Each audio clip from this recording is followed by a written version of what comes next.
Hey Mammoet team, Nathan here. I've literally just flown back in from Roy Hill. I'm covered in dirt and it was such an honor to video and photograph the team moving the 8000 digger. And what I wanted to do was jump on and talk about your operational plan assignment, because I know you guys are like, oh, that's a big assignment. So I'm going to walk through it with you really quickly on this video and talk about what I've just witnessed on site and show you how you can tick a lot of these boxes off, because it is what you do every day. So let's jump straight in. Number one, describe the project. Okay, what we just did, move the digger from here to here. Very simple. You don't need to give me an essay. So we were going to use an SPMT to move the digger from point A to point B because it had to cross a public road. That's really simple. What is the scope? Okay, this you might say, right, we needed this level of SPMT equipment, we needed this, we needed that. That's the scope. We were lifting an 870-ton digger. What are the timelines? Okay, the digger needed to be moved on this day or within this time period. We needed people on site here to start the preparation, and then the ramp down was going to occur here. Really simple. What were the key milestones of the project? Well, for me, as an outsider, the key milestones would have probably been having all the equipment on site, so all of the cans to be able to build the ramps, having the SPMT on site, that's the key milestone. Milestone 2 might have been the on-ramp built and checked. Milestone 3, probably having the digger on the SPMT. Milestone 4, the move. Milestone 5, the digger off, although that happened really quickly once we did the move.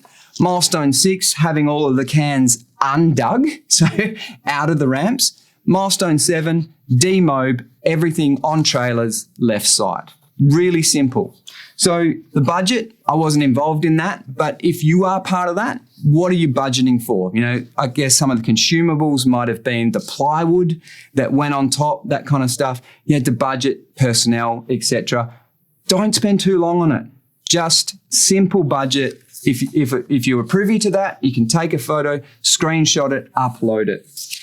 So KPIs. In this case, it was a fairly short project.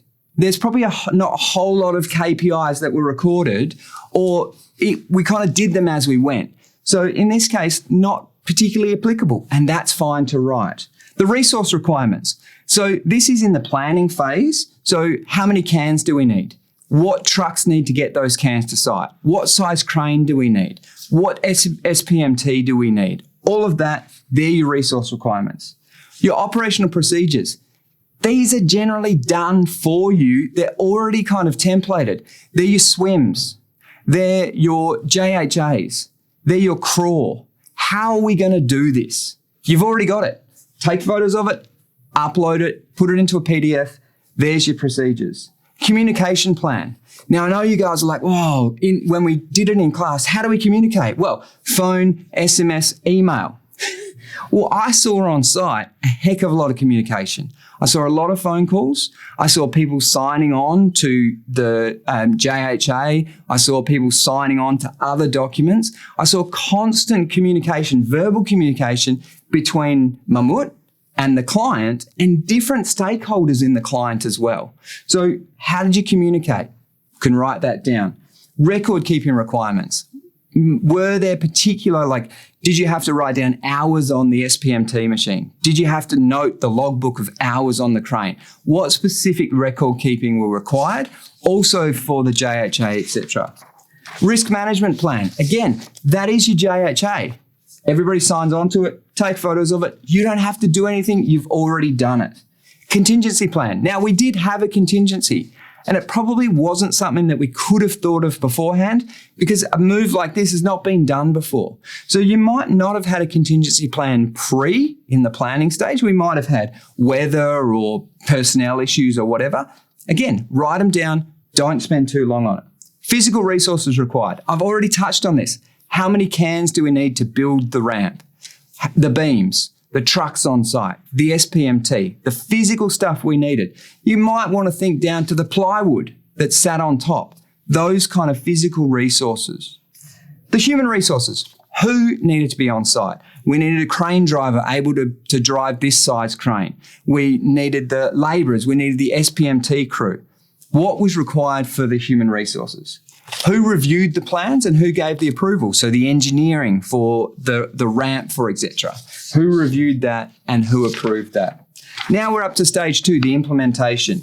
So who did the recruitment? So obviously in the plan it was, we need this many people, and maybe the mobilisation team looked after that. You weren't part of it, that's cool. Request to mobilisation team is all you need to do in the recruitment.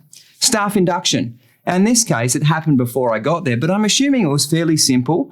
Everybody had to make sure they were inducted to Roy Hill before we got on site. And then when we got on site, maybe it was just a team meeting to talk about the project, a bit of a familiarisation with the area. The KPIs, again, I don't know if there was a process of monitoring KPIs because it was such a short project. So if it's not applicable, just type or write not applicable. Actions taken to rectify unsatisfactory performance, not applicable. Everybody was great. You don't have, if it's not relevant, don't waste time on it. Progress reporting, to who and when. So thinking about what I saw, there was constant reporting going on to Roy Hill. There was constant updates going between us and the customer. And it could be as simple as, right, we're going to meet at 7 a.m. We're going to have a pre-start effectively. We're going to talk about the project. We've done the morning section. We're going to meet back on site at 1 p.m. and we're going to discuss the afternoon. So the progress reporting might be formal. It might be somewhat informal and worked out as we go along. Contingency management.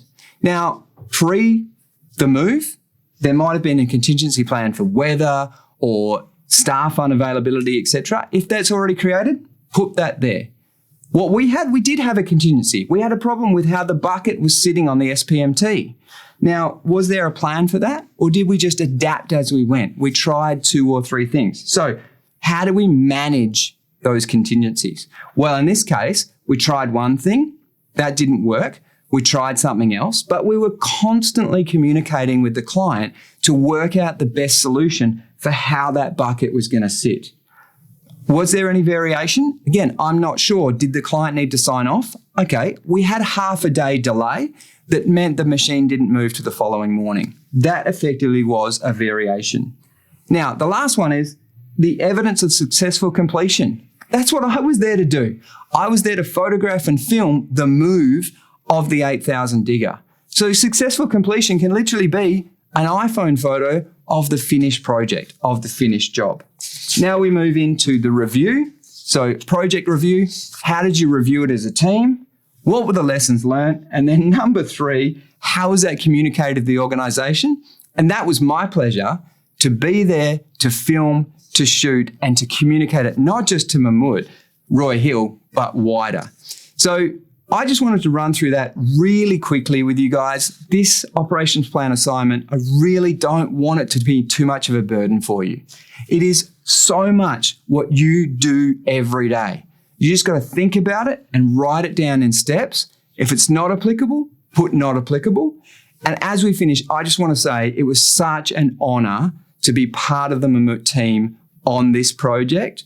Such an honour to work with Norm, to work with Brenton in the crane, to work with Alex, to work with Mick, to work with Dean. And you know, the feedback that I was hearing from Roy Hill was they were really, really happy. So guys, put together your operation plan assignment and really don't overthink it. It's what you do every day. Just fill in the boxes, snapshot the evidence, and I'm confident that all of you guys are going to get this done pretty quickly.